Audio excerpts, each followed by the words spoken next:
Hey dilettante dudes and ladies, I just made a video and it was quite long, so I had a memory card error, so I'll try and probably say a more coherent fashion of what I said in that video. This week's theme is either a positive rant or a negative rant, and then depending on which one you do this week, you do the opposite the other next week. But if you, like, for example, haven't done a video this week, you can do both next week or just one. It's up to you. That's how we roll.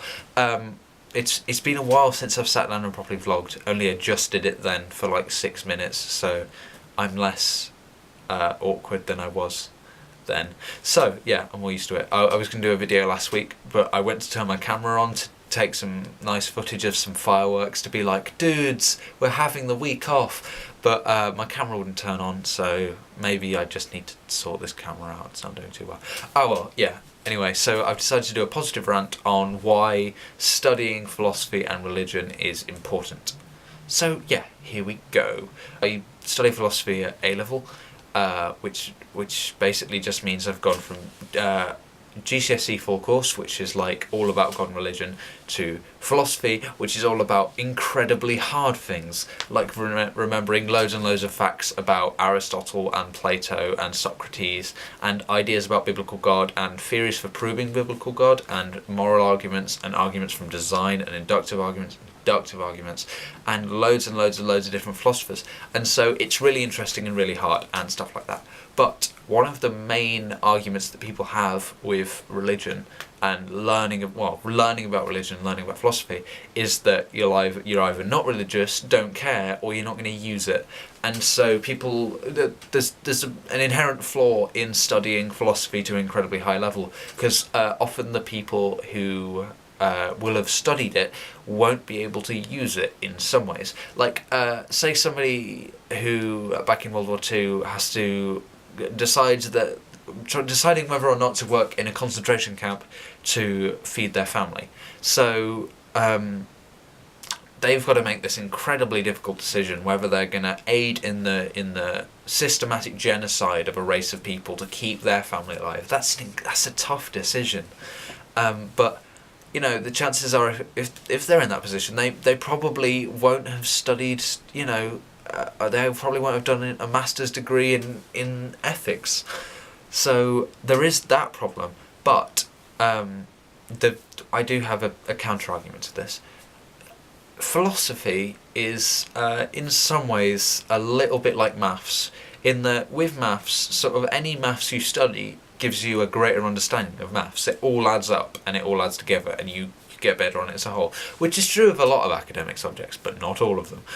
So when you learn about one thing in philosophy, it helps you understand how some people think a bit more, and then you learn another bit, and it helps you a bit more, and so you gain a sense of your own morality and a better understanding of other people's morality, which allows you to make more informed decisions and other people to make more informed decisions, which is useful when it comes to situation ethics. And now situation ethics is when you have to make a moral decision not based on something that is plain black and white, right, wrong.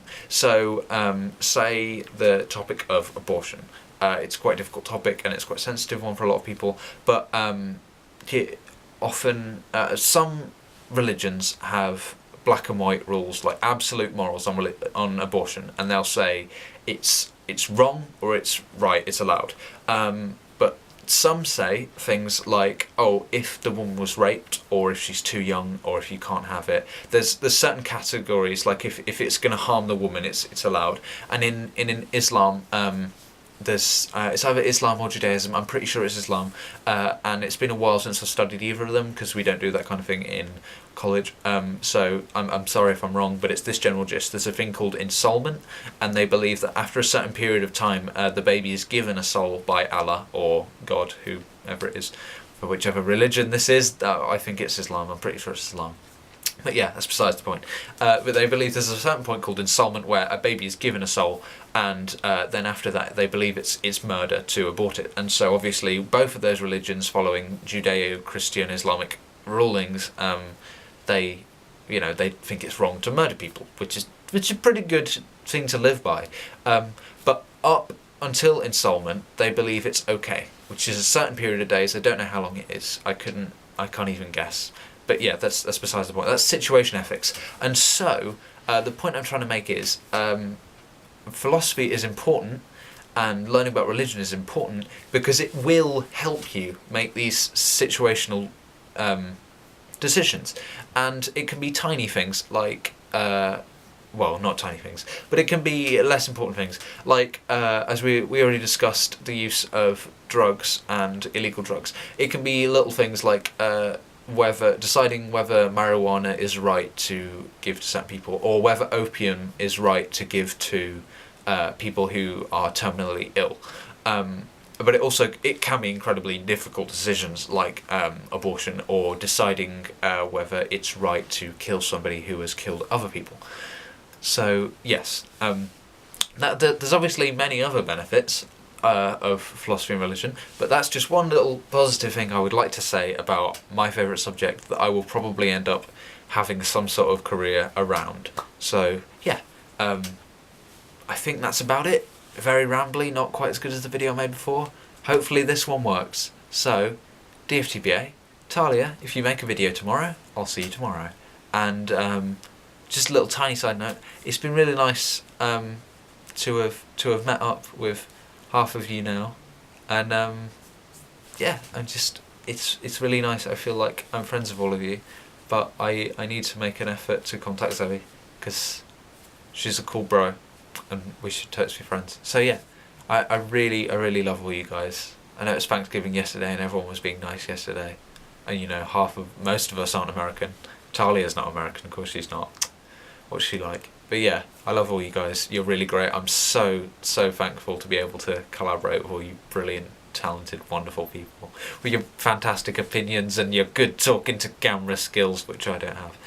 So yes, thank you, and I hope we keep doing this, and I hope we're still doing it next year. That would be fantastic.